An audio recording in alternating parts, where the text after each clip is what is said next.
পৃথিবীর মানুষ মাই ইফআল যালিকা ইয়ালকা আসামা, যে ব্যক্তি জেনায় লিপ্ত হবে তার 1 নাম্বার বিপদ, সে হবে মহাপাপী। 2 ইজাফ লাহুল আযাব ইয়াউমাল কিয়ামা, যে ব্যক্তি জেনায় লিপ্ত হবে বিচারের তার শাস্তি দ্বিগুণ শতগুণ বেশি হয়ে যাবে। 3 ওয়ায়াখলুদ ফীহি মুহানা, সে চিরদিন জাহান্নামে থাকবে অপমান অবস্থায়। শুনুন, জেনায় লিপ্ত হলে 3টা বিপদ আছে। 1, সে হবে মহাপাপী। 2, বিচারের মাঠে তার শাস্তি দ্বিগুণ শতগুণ বেড়ে যাবে। 3, সে চিরদিন জাহান্নামে থাকবে। মহান আল্লাহ বলেন, ওয়াসানিয়াতু ওয়াসানি ফাজলিদু কুল্লা ওয়াহিদিন মিনহুমা মিআতা জালদা। পৃথিবীর মানুষ, বিবাহিত পুরুষ নারী যারা জেনায় লিপ্ত হচ্ছে তাদেরকে 100 লাঠি পিটাও। এখানে বলা হয়নি বিবাহিত না অবিবাহিত, তবে মারার সময় যেন তোমাকে মায়া মহব্বত ভাতৃত্বভাব না ধরে, একবারে যথাযথ পিটাও।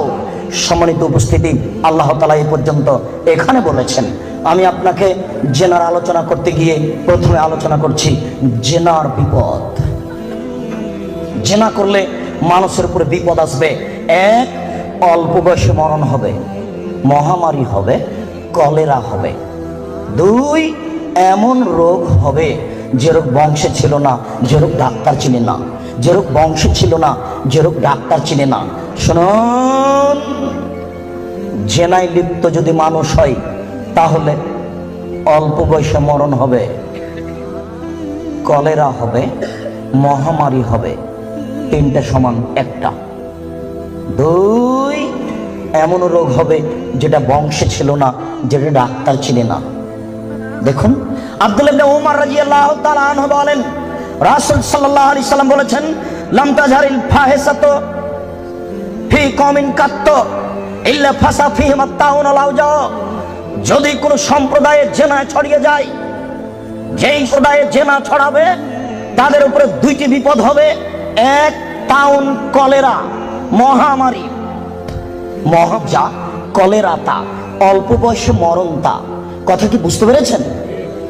2, অল আওজাও মামাজাত ফি আসলাফিহিম, এমন রোগ হবে যেটা বংশে ছিল না, ডাক্তার চিনে না। এই কথাটা আল্লাহর নবী বলেননি, ওটা আমি বলেছি। মনে রাখবেন, জেনায় লিপ্ত হলে এমন রোগ হবে যেটা বংশে ছিল না। আমি বললাম এমন রোগ হবে যেটা ডাক্তার চিনে না, এটা জেনার ভয়। আব্দুল্লাহ ইবনে মাসউদ রাদিয়াল্লাহু তাআলা আনহু বলেন, রাসূল সাল্লাল্লাহু আলাইহি সাল্লাম বলেছেন, লাম তাজহারিল ফাহিসাতু ফি কওমিন কাত্ত ইল্লা ফাসা ফিহিল ফাকর ওয়াল মাসকানা।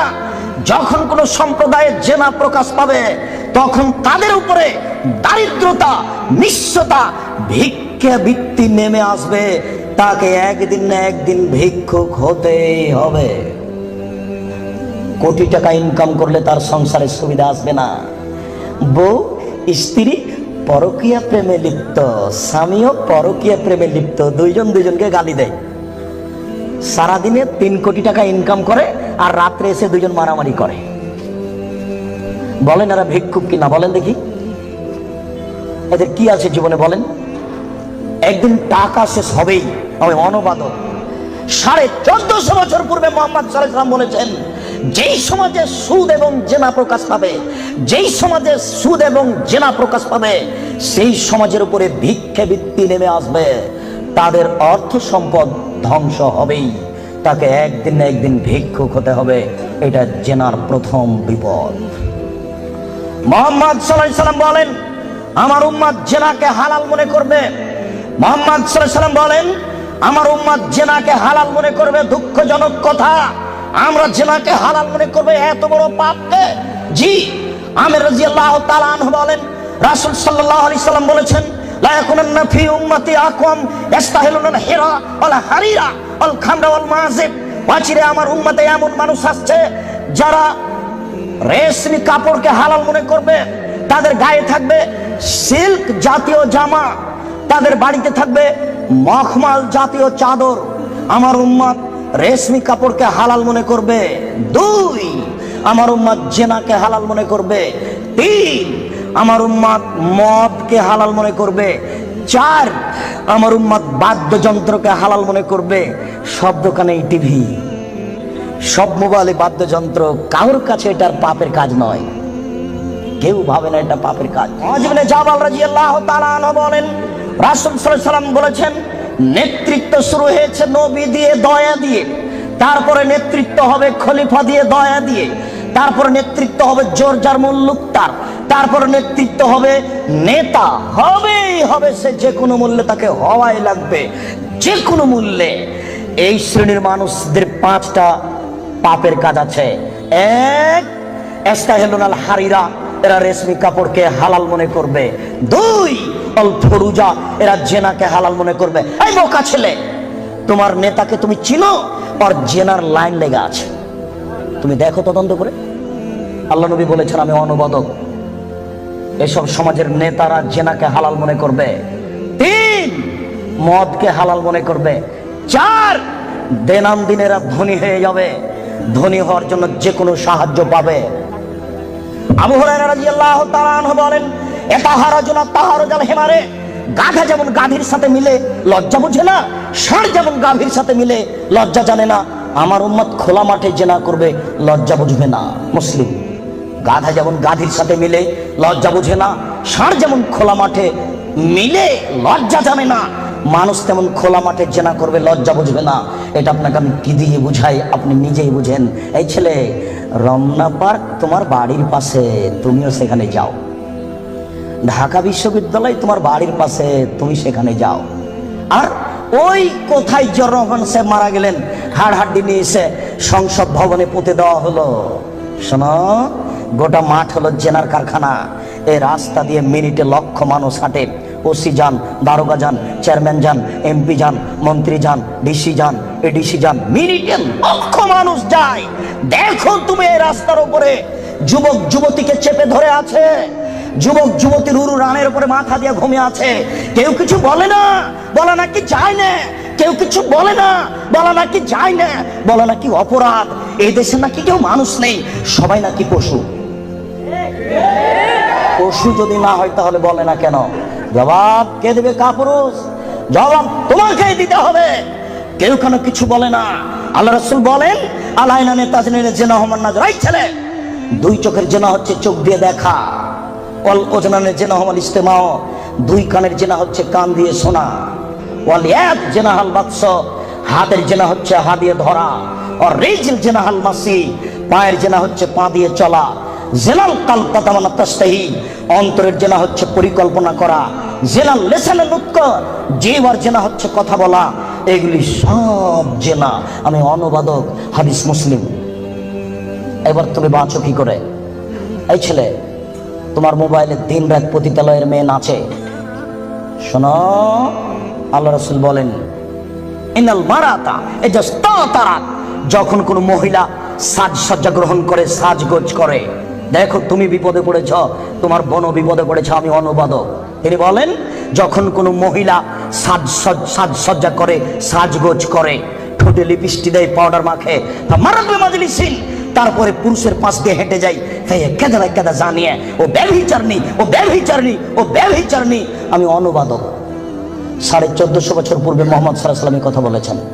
আমি অনুবাদক, আমার কিছু করার নেই।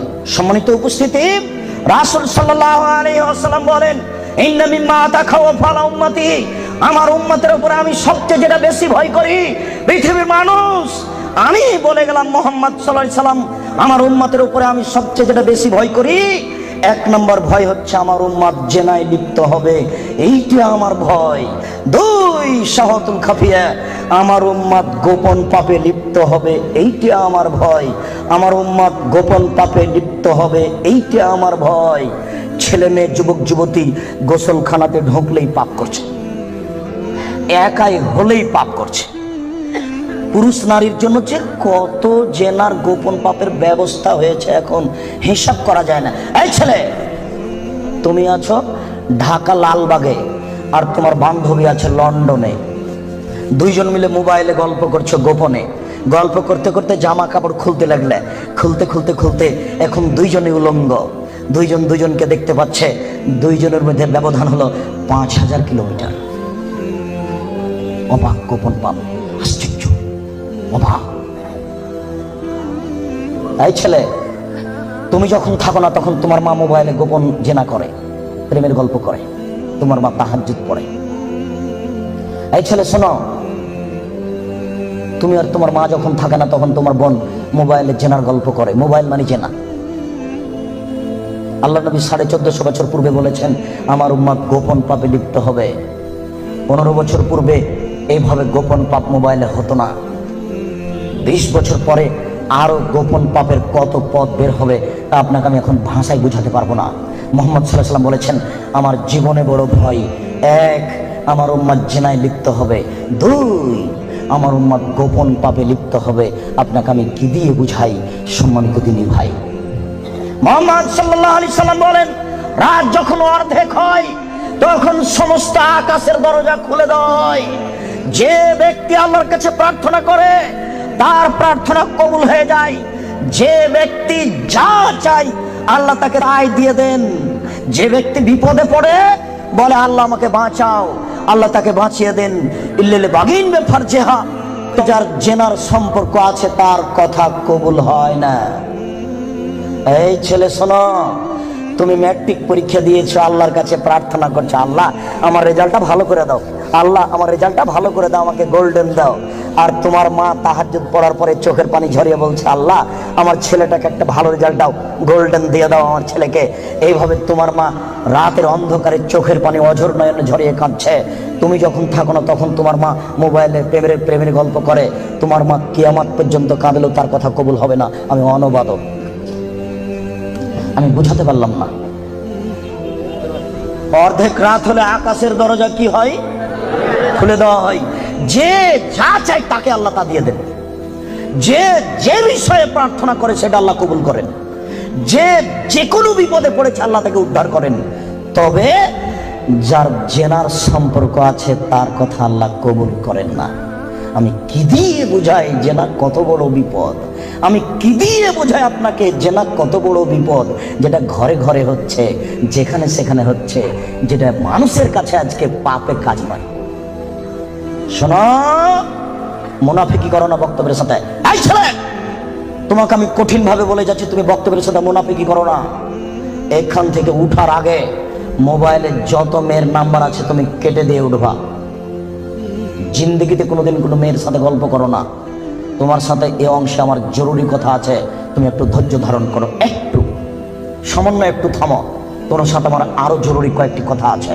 মুহাম্মদ সাল্লাল্লাহু আলাইহি সাল্লাম বলেন আমি রাতে ঘুমিয়েছিলাম, জিবরাইল আমার ডান হাত ধরলেন, মিকাইল আমার বাম হাত ধরলেন, ধরে আমাকে নিয়ে চলে যাচ্ছেন।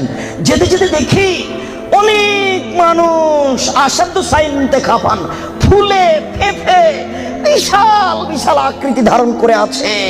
50 হাত 100 হাত উঁচু উঁচু হয়ে আছে। ওয়ান্তানাহু রিহান, দুর্গন্ধে টিকা যায় না, এত গন্ধ। কান্নাহুল মারাহিজ, মনে হচ্ছে যেন তারা গ্রামের টয়লেট, মনে হচ্ছে যেন তারা গণশৌচাগার, মনে হচ্ছে যেন তারা গ্রামের টয়লেট, মনে হচ্ছে যেন তারা গ্রামের শৌচাগার। যেই শৌচাগার টয়লেট পরিষ্কার করা হয় না, গণশৌচাগার, গন্ধে টিকা যায় না, বিশাল বিশাল রূপ ধারণ করে আছে। আমি বললাম জিবরাইল মান হাওলাই, এ কি, এরা কে? জিবরাইল এরা কারা? ছি ছি ছি ছি, এরা কারা? এতক্ষণে গন্ধ, এতক্ষণে ফুলে আছে। তখন জিবরাইল বললেন অহমদ জোনাতা সাওয়ানি, এরা হলো ব্যভিচারিণী। বলো যুবক, মোটা মোটা হ্যাঁ ফুলে আছে, খুব গন্ধ, এরা কারা? ব্যভিচারিণী। তুমি সাবধান থাকো, তুমি একটু অপেক্ষা করো। শুনুন, আল্লাহ নবী বলছেন যে আমার ডান হাত জিবরাইল ধরলেন, বাম হাত মিকাইল ধরলেন, ধরে নিয়ে চলে যাচ্ছেন। যেতে যেতে দেখি একটা গর্ত, চুলার মতো। কোন চুলা? যাতে তন্দুরি রুটি হয়। তন্দুরি রুটির চুলা দেখেছেন? ভিতরে রুটি দিয়ে সিদ্ধ হলে বের করে নেওয়া হয়, এরকম চুলা। তার ভিতরে দেখি ধাঁধা ধাঁধা ধাঁধা করে আগুন জ্বলছে। ইরতাফাও, আগুন যখন জোরে জ্বলে উঠছে তখন ওর ভিতরে যা কিছু আছে সব উপরে চলে যাচ্ছে। হাজা খামেদাত রাজাউ ফিহা। আর যখন আগুনটা কমে আসছে তখন সব নিচের দিকে চলে যাচ্ছে। ফিহারে জালুন অনিসাউন ওরাতন, তাতে দেখি পুরুষ এবং নারী জমা ধরে আছে উলঙ্গ অবস্থায়, পরনে কাপড় নেই কারো, এভাবে জমা ধরে আছে উলঙ্গ অবস্থায়। আগুন যখন জোরে জ্বলে উঠছে দাদা দাদা দাদা করে উপরে চলে যাচ্ছে, আবার যখন আগুন কমে যাচ্ছে তখন নিচের দিকে চলে যাচ্ছে। আর উপরে উঠলে মনে হচ্ছে যেন বের হয়ে পড়ে যাবে। দেখে সেখানে পুরুষ এবং নারী উলঙ্গ অবস্থায় জ্বলছে। আমি বললাম জিবরাইল মানাউলা, এরা কারা? তখন জিবরাইল বললেন অহমদ জনাত, তারা হলো ব্যভিচারিণী। আল্লাহ নবী বলেছেন যেসব মহিলারা জেনায় লিপ্ত হবে ওদের লজ্জা স্থানের গন্ধে জাহান্নামীরা জাহান্নামে টিকতে পারবে না। যেসব মহিলারা জেনায় লিপ্ত হবে ওদের লজ্জা স্থানের গন্ধে জাহান্নামীরা জাহান্নামে টিকতে পারবে না। যেসব মহিলারা জেনায় লিপ্ত হবে ওদের লজ্জা স্থানের গন্ধে জাহান্নামীরা জাহান্নামে টিকতে পারবে না। মুহাম্মদ সাল্লাল্লাহু আলাইহি সাল্লাম বলেছেন। শুনুন সম্মানিত দিনী ভাই, আবু হুরায়রা রাদিয়াল্লাহু তাআলা আনহু বলেন রাসূল সাল্লাল্লাহু আলাইহি সাল্লাম বলেছেন আল বিকরু বিল বিকরি জিলদু ওয়া তাগরিবু সানা। অবিবাহিত ছেলের জিনায় লিপ্ত হয় তাহলে তাকে 100 লাঠি পিটিয়ে এলাকা থেকে 1 বছরের জন্য তাড়িয়ে দিতে হবে। তিনি বলেন বিবাহিত পুরুষ যদি জেনায় লিপ্ত হয় তাহলে তাকে ইট ঢেল পাথর দিয়ে মেরে মেরে মেরে ফেলতে হবে। এদেশের লাখো ভাবিকে ইট ঢেল পাথর দিয়ে মেরে ফেলতে হবে যারা দেবরের সাথে জেনায় লিপ্ত হয়েছে। এদেশের লাখো দুলা ভাইকে ইট ঢেল পাথর দিয়ে মেরে ফেলতে হবে যারা সেলিকার সাথে জেনায় লিপ্ত হয়েছে। এদেশের লাখো পুরুষকে ইট ঢেল পাথর দিয়ে মেরে ফেলতে হবে যাদের স্ত্রী থাকার পরেও অন্য নারীর সাথে জেনায় লিপ্ত হয়েছে। এদেশের লাখো নারী বেহায়া বেশরমা লজ্জাহীনা নারী যারা স্বামী বাড়িতে থাকার পরেও অন্য পুরুষের সামনে নিজের পরনের কাপড় খুলে উলঙ্গ অবস্থায় জেনায় লিপ্ত হয়। শুনুন, এদের ইট ঢেল পাথর দিয়ে মেরে মেরে মেরে ফেলতে হবে, এদের বাঁচার কোনো পথ নেই। রাসূল সাল্লাল্লাহু আলাইহি সাল্লাম বলেন 3 শ্রেণীর মানুষকে হত্যা করতে হয়, তবে 2 শ্রেণীর মানুষের বাঁচার পথ আছে। মনে রাখুন, 3 শ্রেণীর মুসলমানকে হত্যা করতে হয়, 2 শ্রেণীর মানুষের বাঁচার পথ আছে, 1 শ্রেণীর মানুষের বাঁচার পথ নেই। এক, কেউ যদি বলে আমি কোরআন মানি না তাহলে তাকে হত্যা করতে হবে। কেউ যদি বলে গাভীর দুধ হারাম তাহলে তাকে হত্যা করতে হবে। কেউ যদি বলে মদ হালাল তাহলে তাকে হত্যা করতে হবে। সরকারের পক্ষ থেকে গলায় ফাঁস দেওয়া হয়েছে, ফাঁস টান টান। তখন বলছে বলেছে আমার ভুল হয়েছে, আমি কথা ফিরিয়ে নিলাম, তাহলে তাকে আর ফাঁসি দিতে হবে না, নামিয়ে নিতে হবে, বেঁচে গেল। পাপ করেছিল হত্যার যোগ্য। আমি বুঝাতে পারলাম না মনে হয়। 2, কেউ যদি কাউকে হত্যা করে তাহলে তাকে হত্যা করতে হবে, এর নাম কিসাস। এই ছেলে, তোমার দাদার বয়স 90 বছর, তাহাজ্জুদ পড়ে ফজরের টাইমে বের হচ্ছিল মসজিদে নামাজ পড়তে যাবে। কালকে তোমার দাদাকে একটা ছেলে গালি দিয়েছে, তাহাজ্জুদ পড়তে বের হওয়ার সময় দেখো ওই ছেলেটা, তোমার দাদা এক থাপ্পড় দিতে ছেলেটা মারা গেছে। এখন তোমার দাদাকে কেসাস স্বরূপ ফাঁসি দিতে হবে সরকারের পক্ষ থেকে, তবে তোমার দাদার বাঁচার কথা আছে। ওই ছেলেটার বাপ মা যদি বলে আচ্ছা যাক আমাদের ছেলেকে মেরেছে আমরা মারবো না, তাহলে তোমার দাদা বেঁচে গেলেন। কথা কি বুঝাতে পেরেছি? 3, রাজুলুন জানা বাদা হেসানিন, কেউ যদি বিবাহ করার পরে জেনায় লিপ্ত হয় তাহলে তাকে হত্যা করতে হবে, তার বাঁচার কোনো পথ নেই। কেউ যদি বিবাহ করার পরে জেনায় লিপ্ত হয় তাহলে তাকে হত্যা করতে হবে, তার বাঁচার পথ নেই। একটু জাতের মানুতুন গ্রামে দিয়ে গ্রামের সম্প্রদায়ের একজন মহিলা আসলো আল্লাহ রাসূলের দরবারে, এসে বলছে তাহিরনি ইয়া রাসূলুল্লাহ, হে আল্লাহ রাসূল আপনি আমাকে পবিত্র করুন। তখন আল্লাহ রাসূল বললেন ইরজি, বাড়ি তুমি ফিরে যাও, আস্তাগফিরুল্লাহ, আল্লাহর নিকটে ক্ষমা চাও, ওয়া তুবি ইলাইহি, তুমি তওবা করো, তোমার পাপ ক্ষমা হয়ে যাবে। তখন মহিলাটি বলছে হ্যাঁ তুরাদ্দাদুনি কামা রাদ্দাদা মাইজুল মালিক, আপনি মাইজুল মালিকের বিচার না করে বারবার ফিরিয়ে দিয়েছিলেন, আপনি কি আমাকে সেইভাবে ফিরিয়ে দিতে চাচ্ছেন? আমার পেট উঁচু হয়েছে, অবৈধ সন্তানে আমার পেটে অবৈধ সন্তান রয়েছে, দয়া করে আপনি আমাকে ফিরিয়ে দিন না, আমার বিচার করে দেন। তখন আল্লাহ রাসূল বললেন আচ্ছা ঠিক আছে, যেই হাতে তালে দিই, তুমি বাড়ি চলে যাও, যেদিন তোমার বাচ্চা হবে সেদিন আসিও, বিচার করে দেবো। মহিলা বাড়ি চলে গেল। বাচ্চা সবে মাত্র প্রসব হয়েছে, মুসলিম গ্রন্থে এসেছে ওই বাচ্চাটাকে ন্যাকড়ার মধ্যে জড়িয়েছে, প্রসব হওয়া মাত্র জড়িয়ে নিয়ে এসে আল্লাহ রাসূলের দরবারে এসে বলছে আল্লাহ রাসূল এ দেখেন বাচ্চা প্রসব হয়েছে, বিচার করে দেন। আল্লাহ রাসূল মাথাটা নিচু করে বলছেন এই বাড়ি চলে যাও, ফারজি হে, বাচ্চাকে দুধ খাওয়াও, হাতে কাঁপতে মেহে, যেদিন বাচ্চা দুধ ছেড়ে দিবে সেদিন আসিও, বিচার করে দেবো। মহিলা চলে গেল, বাচ্চাকে 2 বছর দুধ পান করালো। 2 বছর পরে মহিলা বিচারালয়ে উপস্থিত, অফিয়াদেহি কেসরাত খুমসিন, এমন অবস্থায় বাচ্চার হাতে 1 টুকরা রুটি রয়েছে। এই রুটি প্রমাণ করে বাচ্চা খাদ্য খেতে পারে। ওয়াসাদাহু বিয়াদি রাজুলিন মিনাল মুসলিমিনা, আল্লাহ রাসূল ওই ছেলেটাকে একজন মুসলমানের হাতে সমর্পণ করলেন, বললেন যাও তুমি এই ছেলেটাকে লালন পালন করো। তিনি বললেন স্বামী সাথী এই যাবো বিহা, তোমরা একে মাঠে নিয়ে যাও, এই মহিলাকে মাঠে নিয়ে যাও, অফিরুল্লাহ সাদরিহা, মাঠে নিয়ে গিয়ে গর্ত খুঁড়ে বুক পর্যন্ত পুঁতে দাও, ফারজেমুহা, এরপরে তাকে ইট ঢেল পাথর দিয়ে মেরে মেরে মেরে ফেলো। সাহাবীগণ বলেন আমরা তাকে মাঠে নিয়ে গেলাম, মাঠে নিয়ে গিয়ে গর্ত খুঁড়ে বুক পর্যন্ত মাটিতে পুঁতে দিলাম, এরপরে চতুর্দিক থেকে ইট ঢেল পাথর মারতে লাগলাম। খালিদ বলেন একটা পাথর আমি নিয়ে তার মুখের উপরে মারলাম, ফাতারা জাহাতাম আল্লাহ ওয়াজে খালিদ, পাথরটা মুখে লেগে মুখ ফেটে রক্ত ছিটে খালিদ লাগলো।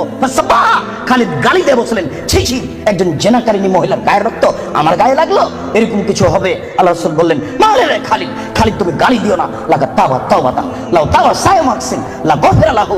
এই মহিলা আল্লাহর দরবারে এত ক্ষমা ভিক্ষা চেয়েছে, এই মহিলা আল্লাহর দরবারে এত কান্নাকাটি করেছে, পৃথিবীর বড় থেকে বড় পাপী যদি এইভাবে কান্নাকাটি করে তাহলে তার পাপ ক্ষমা হয়ে যাবে। খালিদ তুমি একে গালি দিও না, দুঃখিত, আপনাকে আমি কি দিয়ে বুঝাই?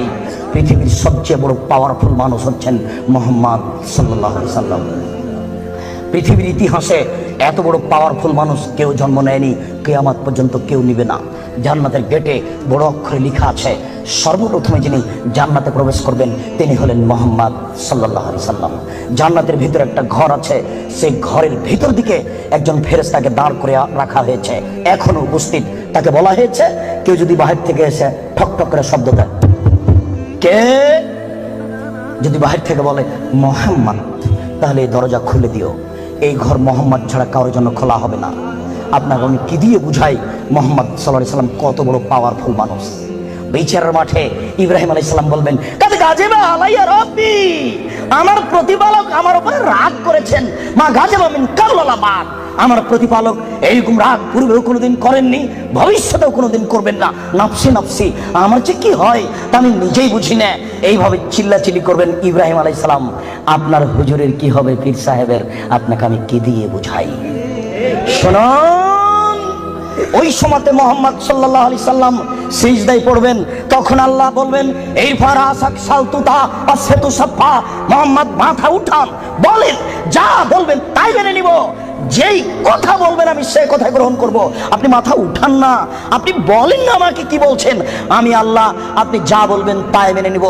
এত বড় পাওয়ারফুল মানুষ, একটু বলতে পারলেন না, যাও যাও তোমার বিচার হবে না, তোমার পাপ ক্ষমা হয়ে গেছে, যাও তোমার বিচার হবে না, এই কথা তিনি বলতে পারলেন না।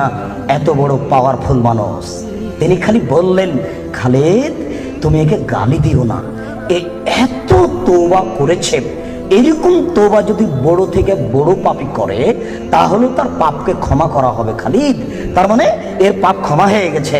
তাই তো তিনি জানাজা করলেন, তাই তো তিনি কাফন দাফন করলেন, কিন্তু তিনি তাকে বলতে পারলেন না, যাও যাও তোমার বিচার হবে না, তোমার পাপ ক্ষমা হয়ে গেছে। পৃথিবীর সবচেয়ে বড় পাওয়ারফুল মানুষ এ কথা বলতে পারলেন না, তার মানে বিবাহ করার পরে জেনায় লিপ্ত হলে তার দুনিয়াতে বেঁচে থাকার কোনো সুযোগ নেই। আমি আপনাকে কি দিয়ে বুঝাই শরীয়ত কি জিনিস? বিবাহ করার পরে জেনায় লিপ্ত হলে তার বেঁচে থাকার কোনো সুযোগ নেই। আব্দুর রাজ্জাক সাহেব, কথা বুঝেছি, একটু দয়া করে কোনো পথঘাট বলেন। জি পথঘাট আছে, চিন্তা করবেন না, নিরাশার কিছু নেই। শুনুন, নিরাশার কিছু নেই। এই পাপ কার সাথে জড়িত? আল্লাহর সাথে জড়িত। আল্লাহ নবী বলেছেন, কে যদি জেনে শুনে 1 টাকা সুদ খায়, 36 বার জেনা করে যত পাপ হবে, 1 টাকা সুদ খেলে তার চেয়ে বেশি পাপ হবে। তিনি বলেছেন সুদের পাপের 70টি ভাগ রয়েছে, ছোট ভাগ হলো মার সাথে জেনা করলে যেমন পাপ হয়। সুদ যত বড়ই পাপ হোক না কেন, সুদের পাপ কার সাথে জড়িত? আল্লাহর সাথে জড়িত। জেনার পাপ কার সাথে জড়িত? আল্লাহর সাথে জড়িত। যুবক তুমি নিরাশা হবে না, নিরাশার কিছু নেই। শোনো, ওই মোড়ে উঠে এইখানে রিক্সা থেকে নেমে রিক্সাওয়ালাকে বলছো, রিক্সাওয়ালা কয় টাকা ভাড়া রে? 40 টাকা। হ্যাঁ বেটা, 20 টাকা ভাড়া, 40 টাকা চাও। এক থাপ্পড় দিয়ে 20 টাকা দিয়ে বিদায় করে দিলে। এখন এই পাপ তওবা করে ক্ষমা হবে না, মরা পর্যন্ত কাঁদলেও হবে না। এটা খুবই জটিল। জেনার পাপের চেয়ে রিক্সাওয়ালাকে একটা থাপ্পড় মারা কত যে কঠিন, আপনাকে আমি কি দিয়ে বুঝাই? এই ছেলে, তোমার বাপ দলীয় দাপটে জমি দখল করেছে, দিন রাত যদি তোমার বাপ তাহাজ্জুদ পড়া হবে না। শফিকুল ইসলাম জাগরণী বলেছেন, লাভ হবে না কবর পাকা করে দিয়েছেন, বাপের কবর যদি স্বর্ণ দিয়ে বানান কোনো লাভ হবে না। নজরুল ইসলাম বলেছেন, মসজিদের পাশে কবর দিও ভাই। মসজিদের পাশে কেন? আপনার কবর যদি কাবা ঘরের নিচে ঢুকিয়ে দেন, 1 পয়সা লাভ হবে না। শুনুন, রিকশাওয়ালাকে থাপ্পড় মেরেছেন, ক্ষমার পিতে কোনো সুযোগ নেই। রিকশাওয়ালাকে খুঁজে বের করতে হবে, খুঁজে বের করে হাত ধরে বলতে হবে, ও রিকশাওয়ালা, আমি বুঝতে পারিনি গো, তোমাকে 1 থাপ্পড় মারা আমার ভুল হয়েছে, তুমি আমাকে মাফ করো। এই কথা বলার পূর্ব পর্যন্ত পৃথিবীতে কোথাও ক্ষমা নেই। এরা মানুষের সাথে জড়িত পাপ। এই ছেলে, তুমি দিন রাত গরু জবাই করা, কসাই গোস্ত বিক্রি করো, কোটি টাকা ইনকাম করো, তাতে আসে যায় না। কোটি টাকা ইনকাম করো, তাতে আসে যায় না। প্রত্যেক দাঁড়িতে 50 করে গোস্ত কম দিয়েছ, এখন ক্ষমা নেও দেখি। কিয়ামত পর্যন্ত তওবা করলে এই পাপ ক্ষমা হবে না।